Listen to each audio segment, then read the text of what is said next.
ഫാമിലിയിൽ husband and വൈഫും മത്സരിച്ചിട്ട് നീയാണോ ഞാനാണോ കൂടുതൽ നല്ലത്, അല്ലെങ്കിൽ കോമ്പറ്റീഷൻ നടന്നിട്ട് നമുക്ക് കപ്പൊന്നും ആരും കൊണ്ടുതരാനില്ല. ഹസ്ബൻഡ് ആൻഡ് വൈഫ് രണ്ടുപേരും കൂടെ ചേർന്നിട്ട് തീരുമാനിക്കുകയാണ്, നമ്മൾ കുഞ്ഞുങ്ങളെ വളർത്തുന്ന സമയത്ത് അവർക്ക് അച്ഛനോ അമ്മയോ ഒരാൾ അവരുടെ കൂടെ ഇരിക്കണം.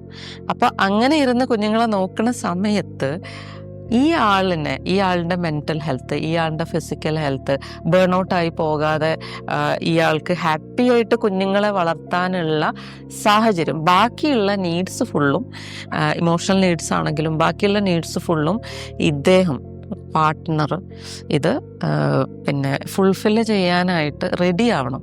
നമ്മുടെ അൾട്ടിമേറ്റ് എയിം എന്താണെന്ന് വെച്ചാൽ ഇത് രണ്ടുപേരും കൂടെ എടുക്കുന്ന നീഡ്സ് ആണെങ്കിലും ലൈഫിനെ കുറിച്ചിട്ട് ഇവരെടുക്കുന്ന തീരുമാനങ്ങൾ അത് ഫുൾഫിൽ ചെയ്ത് സന്തോഷത്തോടെ മുന്നോട്ട് പോകുക എന്നുള്ളത്. ചിലപ്പം സെർവൻറ്റിനെ വെക്കേണ്ടതായിട്ടുണ്ടാകും, ചിലപ്പോൾ ഇടയ്ക്ക് ഈ വീട്ടുജോലി മാത്രം നിന്ന് വീട്ടിലിരിക്കുന്ന ഒരാളെ സംബന്ധിച്ചിട്ട് ഒരു ദിവസമെങ്കിലും ഇതിൽ നിന്നൊന്ന് വിട്ടു നിൽക്കാനുള്ള ഒരു സ്പേസ് വേണ്ടിവരും. ഇപ്പോഴൊക്കെ ആളുകൾ അത് ചിന്തിക്കുന്നുണ്ട്. അപ്പം ഇതെല്ലാം എന്ന് പറയുന്നത് ഒരു അണ്ടർസ്റ്റാൻഡിങ് ആണ്. അവിടെ സ്നേഹമുണ്ട്, സപ്പോർട്ടുണ്ട്, കെയർ ഉണ്ട്. ഇതിൻ്റെ ബാക്കിയായിട്ട് വരുന്ന കാര്യങ്ങളാണ്.